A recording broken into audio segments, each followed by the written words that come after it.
Sentuh 3 juta penonton, film dokumenter Dirty Vote ubah pilihan swing voters dalam pemilu 2024. TKN 02 mengklaim ini adalah film fitnah.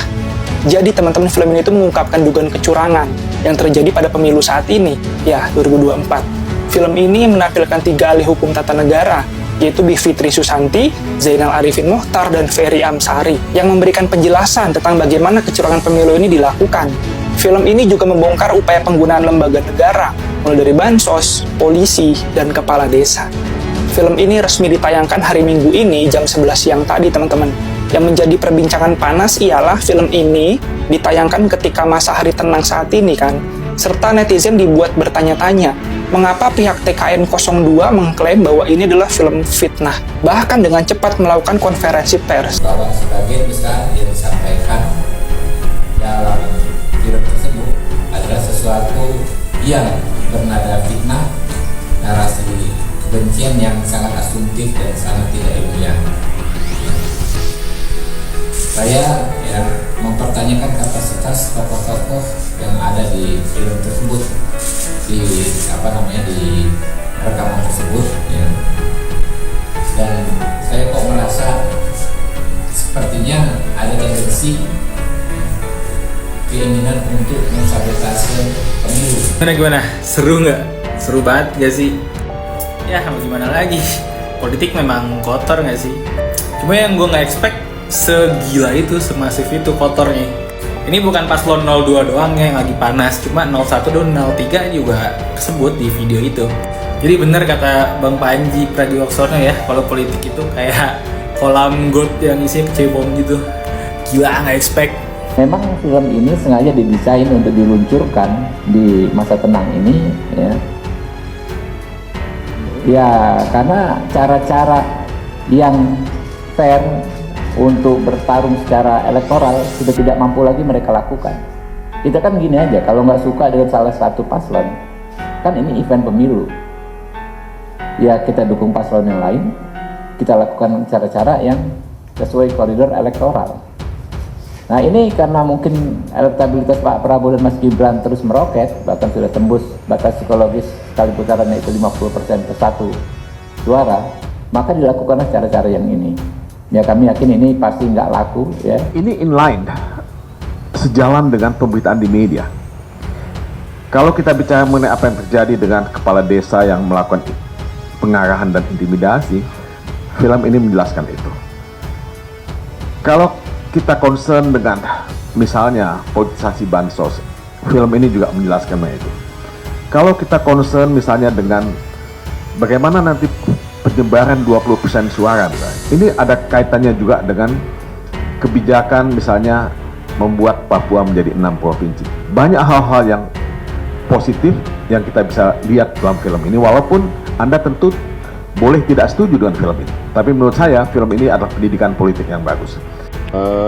Gibran ini belum, feeling politiknya kok belum. Masih seneng 100% di dunia usaha, feeling politiknya belum. Kelihatannya belum pengen masuk. Kaisang apalagi masih seneng-senengnya buka sini, buka sini, buka sini. Yang saya lihat malah feeling politik sudah mulai masuk itu hobi. Pertama umur, yang kedua baru 2 tahun aja jadi wali kota. Yang logis saja lah. Kami, Prabowo Subianto dan Gibran Raka Buming Raka. Menurut gue, di film Dirty Vote yang kemarin baru dirilis itu sebenarnya nggak ada suatu hal yang baru diungkap. Kalau lo lihat filmnya, itu tuh sebenarnya cuman kayak clipping berita-berita video yang udah pernah tayang di media mainstream sebenarnya. Sampai bahkan Yusuf Kalla yang mantan wakil presiden sendiri bilang kecurangan yang diungkap itu baru 25%. Nah, baru 25% aja udah banyak kayak gitu kan. Padahal itu secara terang-terangan loh ada di media massa. Nah, itu bukan hal baru juga kan. Semoga film itu bisa membantu merefresh kembali ingatan kita supaya kita tahu nanti lusa mau milih siapa. Film dokumenter Dirty Vote yang disutradarai oleh jurnalis dan aktivis Dandi Laksono berhasil mengubah sikap swing voters dalam Pilpres 2024 ini. Perubahan sikap pemilih yang awalnya ragu bahkan ingin menjadi bagian dari golput akhirnya memilih untuk menyalurkan hak suaranya untuk mengubah keadaan negara yang sudah carut-marut selama 9 tahun terakhir. Diakses sumbawanews.com pada Senin 12 Februari pukul 6.15 menit waktu Indonesia Barat, film dokumenter Dirty Vote yang mengungkapkan skandal di balik rencana pemilu putaran ini telah ditonton oleh 2.948.448 dengan jam tayang baru 18 jam. Tadinya nggak ingin banyak bersuara tentang politik, tapi setelah nonton ini jadi yakin, diam dan netral bukanlah sikap yang baik. Ketika kecurangan sudah dipertontonkan dengan begitu jelasnya. Terima kasih tim Dirty Vote sudah membantu membuka mata saya tentang kondisi politik di negeri ini. Apresiasi setinggi-tingginya untuk kerja keras pembuatan karya ini. Ungkap akun @foxmoba dalam tanggapan di YouTube official Dirty Vote. Setidaknya terdapat 32.047 komentar yang terekam dalam komentar film ini. Berikut cuplikan beberapa komentar dari para penonton. @rinsummer1711. Jujur, gue sebagai orang yang pernah mengagumi Pak Jokowi sampai akhir jadi nangis. Kenapa beliau gini? Mau marah dan capek, mau kecewa nggak ubah apa-apa. Bisanya berharap tanggal 14 siapapun yang terpilih akan membawa Indonesia ke jalan yang lebih baik. @BillyTheKids6162. Gue nangis di detik-detik terakhir film ini saat melihat cuplikan Jokowi masih menjadi Jokowi yang gue pilih 2 kali pemilu yang dengan sangat baik. Satu alasan utama dia orang baik, sekarang rasanya belum pernah dikhianati orang sesakit ini. Kudos untuk Dirty Vote.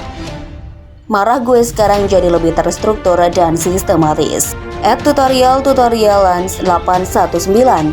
Jadi melek gue, makasih Dirty Vote udah cukup mendeklarasikan diri untuk teguh mendukung Pak Prabowo. Tapi dengan ini gue sadar emang udah seharusnya ini semua ada perubahan. Salam anak muda. Saya sebagai salah seorang anak muda atau Gen Z yang baru memilih di tahun ini, sangat-sangat terima kasih atas film ini. Terima kasih pada semua yang terlibat yang membuat film ini. Saya memang sudah punya paslon yang saya sudah pertimbangkan.